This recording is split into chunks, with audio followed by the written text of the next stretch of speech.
selamat pagi sahabat Dumai dimanapun Anda berada. Ya, pagi ini hari libur ya. Saya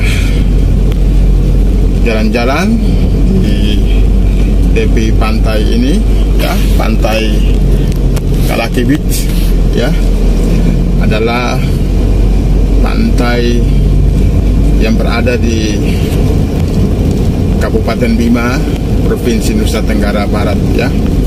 Ya, di samping kiri kita ya, pemandangan yang luar biasa ya. Ya, kita patut mensyukuri semua nikmat dan kebaikan Tuhan bagi kita semua ya. Kalau kita masih diberikan kesehatan oleh Tuhan, kita patut mensyukuri itu. Ya, oke, pagi ini Bapak Ibu, kita mau sharing sedikit tentang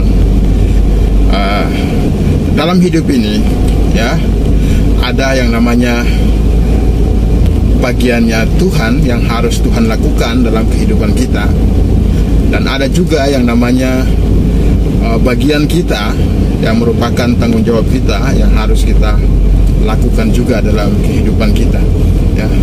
Jadi ada bagiannya Tuhan dan bagiannya kita yang harus kita lakukan bersama-sama teman-teman ya. Jadi pagi ini saya ingin sharing tentang yang pertama adalah jangan kita mengambil bagiannya Tuhan, haknya Tuhan untuk melakukan sesuatu dalam kehidupan kita ya. Yang pertama adalah jangan pernah membalas kejahatan dengan kejahatan. Katakan bahwa pembalasan itu adalah haknya Tuhan. Jadi mungkin kita pernah konflik dengan orang lain ya. Mungkin kita pernah disakiti oleh orang lain, dan kita kadang-kala kita tidak bisa menahan emosi kita. Kita kepingin sekali untuk membalas dendam, untuk mengambil haknya Tuhan ya, dengan berusaha untuk membalas dendam, membalas kejahatan dengan kejahatan ya. Tetapi kita tidak boleh membalas kejahatan dengan kejahatan. Tetaplah membalas kebaikan, tetaplah menabur kebaikan meskipun ada orang yang berbuat jahat kepada kita ya. Contoh yang sangat simpel adalah Yusuf ketika dia dijual oleh saudara-saudaranya, ketika di penjara, bahkan sampai di Mesir ya, dia dijual oleh saudara-saudaranya sendiri. Tentu ini sangat menyakitkan, tapi ketahuilah teman-teman, dia tidak membalas kejahatan saudara-saudaranya dengan kejahatan. Tapi ketika dia sebagai penguasa di Mesir, justru dia tetap membalas kebaikan kepada saudara-saudaranya yang waktu itu telah berbuat jahat kepadanya ya.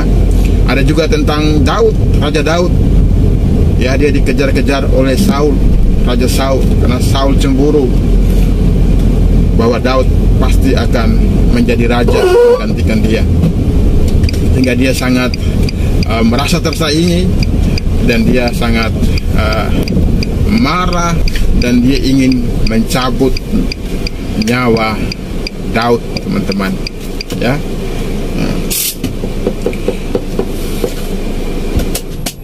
Oke, kita berhenti di tempat ini dulu ya, di tepi laut ini teman-teman, sambil kita ngobrol-ngobrol.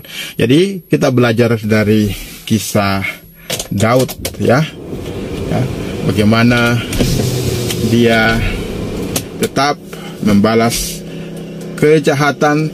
Rencana jahat Saul ingin melenyapkan dia, melenyapkan nyawanya, tetapi ketika ada kesempatan, 2 kali Daud mendapatkan kesempatan untuk sebenarnya bisa membalas kejahatan, bisa membunuh Saul, membalas dendamnya, tapi Daud tidak melakukan itu ya.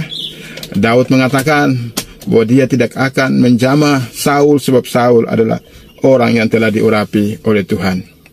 Dari kisah ini Yusuf dan Daud, kita belajar bahwa mereka belajar untuk tidak mengambil haknya Tuhan, yaitu membalas kejahatan dengan kejahatan.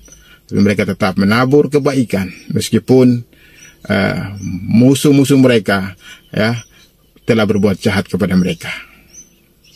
Nah, demikian juga dengan kita. Apakah kita saat ini masih menaruh dendam kepada orang yang berbuat jahat kepada kita? Apakah kita saat ini masih merencanakan yang jahat kepada orang-orang yang berbuat jahat kepada kita? Ya, ingat, jangan mengambil haknya Tuhan. Tetaplah menabur kebaikan di tengah kejahatan. Yang kedua,